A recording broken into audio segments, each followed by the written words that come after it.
Bienvenue dans cette vidéo d'introduction au portail OpenTimber, aussi appelé OTP. Le but de cette vidéo est de partager avec vous le concept du site et de vous guider dans la découverte de sa structure afin que vous puissiez naviguer facilement lors de votre première visite. Comme vous pouvez le constater, le portail OpenTimber est une plateforme web. Cette plateforme promeut le respect de la légalité dans la production et le commerce du bois en compilant des informations provenant de l'administration, du secteur privé et des observateurs indépendants des forêts sur la conformité du secteur forestier dans les pays producteurs. L'objectif de l'OTP est de promouvoir le bois légal grâce à un meilleur accès à l'information, y compris l'accès à plusieurs sources de données. L'administration chargée des forêts fournit les limites officielles des concessions et la liste des exploitants forestiers enregistrés. Les exploitants figurant sur la liste fournie par l'administration peuvent ensuite télécharger volontairement des documents démontrant leur conformité. Enfin, les observateurs indépendants des forêts téléchargent leurs observations sur les exploitants, ce qui permet notamment aux acheteurs de bois de disposer d'éléments complémentaires dans le cadre de leur diligence raisonnée. En complément de ces informations, nous avons intégré des données du Global Forest Watch, une plateforme de cartographie de WRI qui utilise l'analyse d'images satellites pour collecter des informations sur des sujets tels que la perte et le gain de couverts forestiers. Pour faciliter la navigation, nous avons organisé le site autour de 3 options vous permettant de consulter les différentes données. L'option A vous propose d'accéder au classement des exploitants selon leur transparence et d'affiner votre recherche par pays et par certification. Ensuite, il y a l'option B, le profil des exploitants. Vous pouvez indiquer ici le nom d'un fournisseur que vous souhaitez vérifier. Vous serez dirigé vers le profil de l'entreprise où vous pourrez voir toutes les informations du site concernant cette entreprise. La dernière option, option C, vous guide dans la base de données d'observation des observateurs indépendants. Vous pourrez y voir toutes les observations soumises par des observateurs indépendants et des ONG. On va maintenant explorer chacune de ces options une par une. En cliquant sur l'option A, on arrive sur cette page composée d'une carte des pays actifs et du classement à gauche. En orange, vous pouvez voir les unités de gestion forestière et en bleu, les aires protégées. Vous pouvez également voir des données du Global Forest Watch. La couleur rose représente des données agrégées de perte du couvert forestier, tandis que le bleu représente des données agrégées de gain de couvert forestier. On peut également activer les alertes GLAD, qui sont des alertes de perte de couvert forestier en temps quasi réel.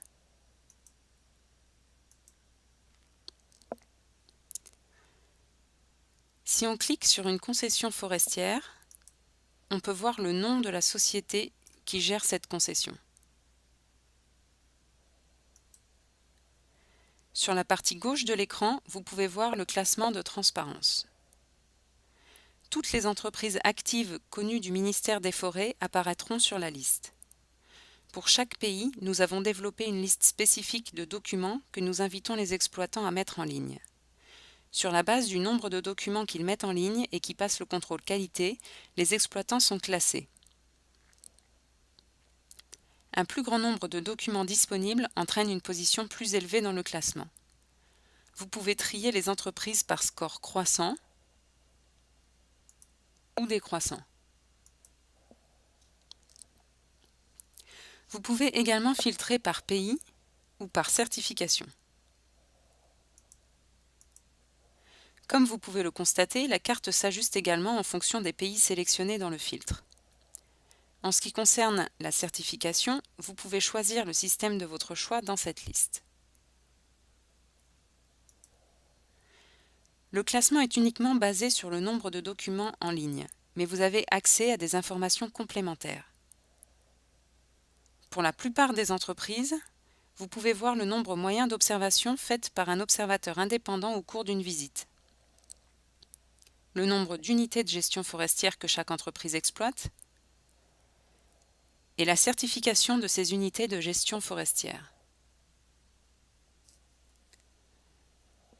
Nous avons ensuite l'option B, qui vous donne un accès au profil des exploitants. Si vous avez un producteur en tête, par exemple IFO, vous pouvez saisir ici les premières lettres du nom et le système proposera automatiquement des suggestions. Voici à quoi ressemble le profil d'une entreprise. Il y a 4 sections.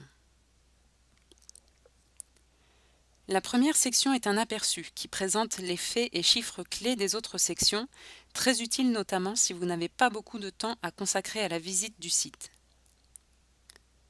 Ici, vous trouverez également un aperçu écrit par la société dans lequel ils décrivent leurs activités et leurs produits. On y trouve également leurs coordonnées et un lien vers leur site. Ensuite, nous avons la section Documents. Vous y trouverez des informations sur les documents disponibles pour cette société. Cette page est organisée pour une navigation progressive du plus synthétique au plus détaillé. Ici, on trouve tout d'abord le score. Puis, nous avons le détail de ce score. Nous pouvons voir que près de 78% des documents de cette société sont en ligne et valides. Nous constatons également que 8% ont été fournis mais ont depuis expiré et 14% n'ont pas été fournis du tout. Sur la droite, un niveau de détail supplémentaire est disponible avec une ventilation des résultats par thématique de légalité. Enfin, en faisant défiler vers le bas, il est possible d'accéder aux documents eux-mêmes. Chaque rectangle représente un document. Vous pouvez ouvrir chaque document en cliquant dessus.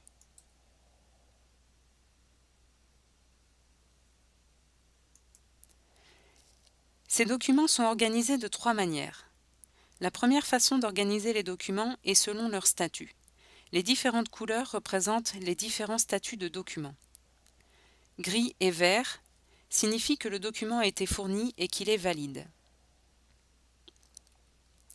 Gris et rouge signifie que le document a été fourni mais qu'il a expiré depuis. Vous pouvez voir la date d'expiration dans le coin en haut à gauche. Orange signifie que le document n'a jamais été fourni. Et gris et noir signifie que le document n'est pas requis. Dans ce cas, la société est tenue de fournir une explication écrite des raisons pour lesquelles le document n'est pas requis.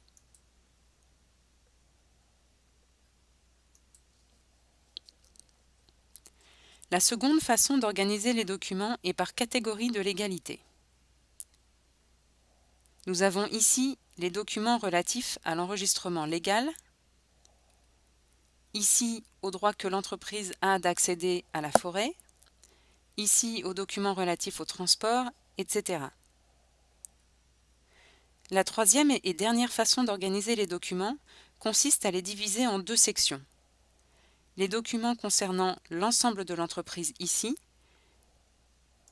et les documents à fournir pour chaque unité de gestion forestière dans ce second onglet. Dans cette deuxième section, vous retrouverez également le code couleur et les différentes catégories de légalité. Le troisième onglet que vous voyez ici est une vue chronologique qui affiche le statut des documents au fil du temps. Grâce à cette vue, vous pouvez voir s'il existe des lacunes dans la validité des documents au cours du temps. Cette fonction est utile notamment lorsque vous achetez du bois qui a été coupé il y a un certain temps. Vous pouvez alors remonter dans le temps pour vérifier le statut des différents documents au moment de la récolte. La troisième section du profil indique les observations relatives à l'entreprise. Comme cette société n'a aucune observation publiée à ce jour, nous allons jeter un coup d'œil à une autre société.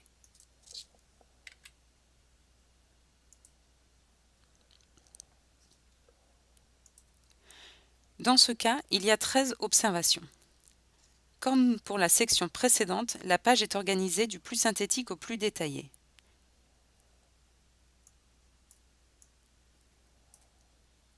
Il y a une échelle de sévérité qualifiant les observations relevées. Orange pour une sévérité forte, noir pour une sévérité moyenne et vert pour une sévérité faible. Enfin, gris lorsqu'aucun degré de sévérité n'a été attribué à l'observation. En faisant défiler vers le bas, vous voyez les mêmes données présentées de façon plus détaillée. Les onglets représentent les différentes années au cours desquelles les observations ont été relevées. Les thématiques de ces observations sont précisées. Et on peut voir que la répartition des observations par thématique change selon les années. Pour plus de détails, il suffit de descendre dans la page. Nous voyons par exemple que des problèmes sont relevés en matière d'exploitation. Pour en savoir plus, il suffit de descendre encore. On voit qu'il s'agit par exemple de défauts de tenue des documents de suivi de l'exploitation. Si on clique ici, on accède à une description complète des faits, ainsi qu'au rapport complet comprenant les preuves.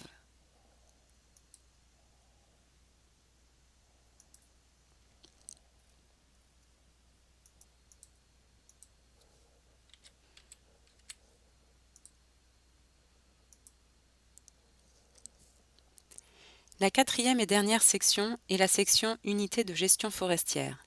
Il s'agit d'une carte similaire à la carte précédente, mais qui ne montre que les concessions gérées par la société, ainsi que les données de pertes et de gains de couverts forestiers.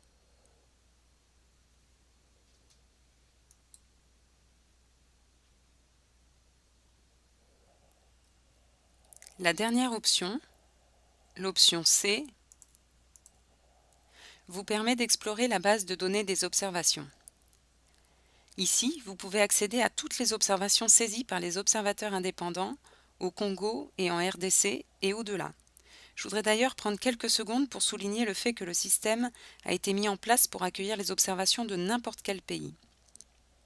En conséquence, la base de données d'observation que vous voyez ici va bien au-delà du Congo et de la RDC. Vous pouvez appliquer différents filtres à gauche et, selon ce que vous sélectionnez, les graphiques s'ajusteront. On retrouve ici en haut l'échelle de sévérité. Ici, la liste des thématiques. Vous pouvez filtrer par pays ou par année.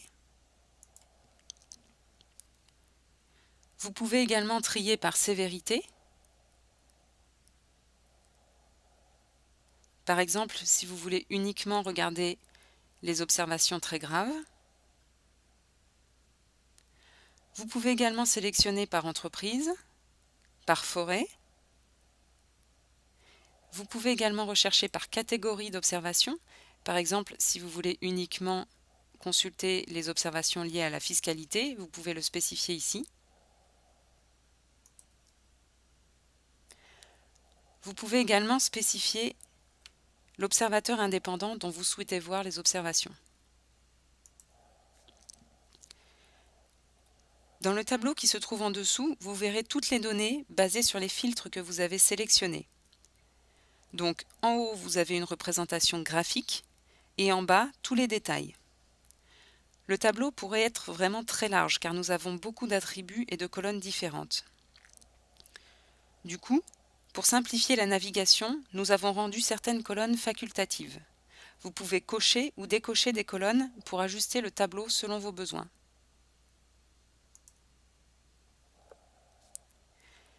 Les rapports correspondant aux différentes observations sont disponibles ici en bout de ligne.